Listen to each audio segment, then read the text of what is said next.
Bonjour. Bonsoir. Chers amis du galet, dépendant de l'heure où vous allez regarder la vidéo. Aujourd'hui, nous sommes là avec deux sujets vraiment très importants. Oui, Le premier sujet, je pense que Bijou, je vais te laisser l'introduire, ça serait la salubrité. Et le second sujet serait aussi l'éducation des enfants dans la famille et surtout dans la rue chez nous. Chez nous, quand je dis chez nous, en Afrique. En Afrique. Oui, c'est ça. Hein?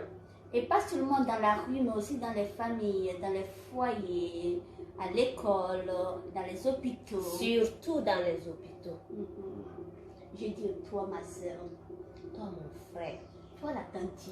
Toi, la maman. Toi, ma nièce. Toi, le papa. Mon petit-neveu. Pourquoi? Pourquoi est-ce que quand tu vas manger tes arachides dans ta voiture, et tu penses que ta voiture est tellement spéciale, propre, que tu veux pas déposer tes pots d'arachides ou de bananes dans les bananes ou d'orange à l'intérieur, mais la rue, par contre, tu t'en fous. Tu vas ouvrir ta petite fenêtre là, puis tu jettes.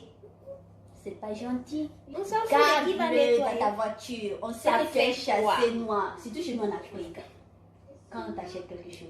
Tu n'achètes jamais quelque chose, même si c'est un seul truc que tu achètes, on va le mettre dans un sachet noir et on va te le remettre. Garde ce sachet. Tu les ordures dans ce sachet. Quand tu vas arriver à destination, tu le mets dans la poubelle. Si tous ces chassés sont tellement connus, ils sont même plus connus que le drapeau national. Ils sont partout. Ils sont partout. Garde-le. Hein? Si tu arrives là-bas, tu vas mettre le tout dans le chassé noir, tu attaches et tu mets dans la poubelle. Ça va rien te gâter. Ça va rien te gâter, vraiment. Je le dis, elle le dit, je le faisais, elle le faisait. Oui. C'est pas pour dire qu'on est mieux que ceux qui le font. C'est pas pour dire on est trop civilisé, on est trop propre. Non, on est passé par là. C'est seulement pour conscientiser les autres, sensibiliser. Exactement. Sensibiliser tout le monde, surtout en Afrique. Exactement. Pour qu'on puisse arrêter ce comportement-là. Nous-mêmes, on l'a fait. C'est pas pour dire qu'on l'a pas fait, on est trop mieux, on est trop... Nous sommes toujours les enfants du petit village d'où nous venons. Moi, je suis toujours l'enfant de Kona, mon Tenenko. Elle est toujours, bien qu'elle a grandi à Bamako, toujours l'enfant de Andabouka. Medeka. Mais ce que moi j'ai remarqué, moi je fais 3 ans à Tenenko. C'est que j'ai remarqué le jour, tu sais, dans nos familles à Tenenko, lorsqu'on se réveille le matin, la maman te donne le balai. Tu balais d'abord votre cour. Et quand tu finis de balayer la cour, tu balais le dehors de la cour. Oui. Et là, mes amis de Tenenko qui sont en train de regarder peuvent témoigner. Bachanyam, tu peux témoigner. Je ne sais pas, Assa Trawo, tu es là, tu peux témoigner. Salif Nyam, tu peux témoigner. Altine Sissé, comment on appelle, Mariam Tiko, tout cela. Je balais la cour là, je connais, Kadi. Mais même à Bamako, c'est le cas. Parce que moi, je me rappelle quand il n'y avait pas de borne à la maison. Surtout quand c'est les vacances, oh my God. Tu balais la cour chaque matin. C'est là que tu sais à quel point les bornes là souffrent. Parce que tu te réveilles tôt le matin. Tu balais intérieur. Extérieur d'abord avant que les autres se réveillent. Exactement. Et puis maintenant, tu vas au marché avant que les autres se réveillent pour acheter les condiments. Tu reviens à la maison. Maintenant, tout le monde est réveillé. Tu comprends? Tu as déjà préparé le petit déjeuner. Au moment où ils sont en train de prendre le petit déjeuner. Le bon moment. Oh, le méchissé. Le méchissé me manque. Si tu veux que tu vas, ça me manque. Ok, continue, sorry. Quand ils sont en train de prendre le petit déjeuner, après le petit déjeuner, maintenant tu vas commencer à préparer pour midi. C'est là que tu vas rentrer dans la maison. Tu nettoies toutes les chambres, le salon, tout. Et puis ça, c'est chaque jour. Hein. C'est pas comme ici où tu le fais une fois par semaine. Hein. Chaque jour. Chaque jour. Donc quand on n'a pas de bonne là, dès que la bonne pense à partir, il faut me voir la supplier. Et puis c'est normal que tu le... Parce que l'image que tu reflètes dehors, ce n'est rien.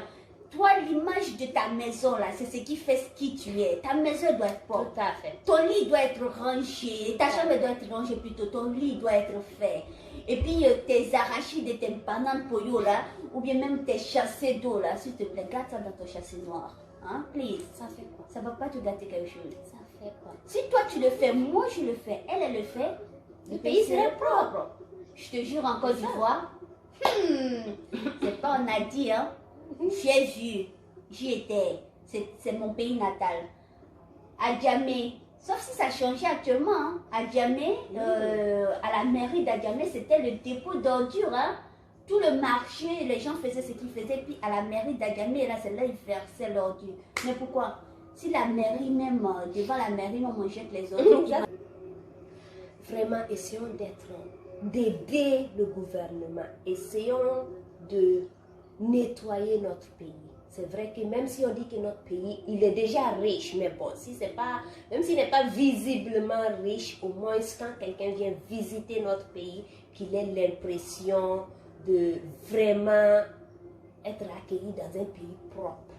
Vraiment, franchement, dans un pays balayer vraiment, devant chez nous, c'est pas quelqu'un d'autre qui va venir chez nous, devant chez à toi. l'intérieur, À l'intérieur, l'extérieur, donc c'est pas le maire qui va venir balayer devant ta porte quand même. Hein? Et puis même si tu ne balayes pas les routes, comment on appelle, les rues, les routes, n'ajoute pas sur la saleté qui est là-bas, n'en rajoute pas. Ta saleté, tu la ramasses, tu la gardes, tu arrives à la maison, tu la mets dans ta poubelle, dans tout ta à fait. poubelle.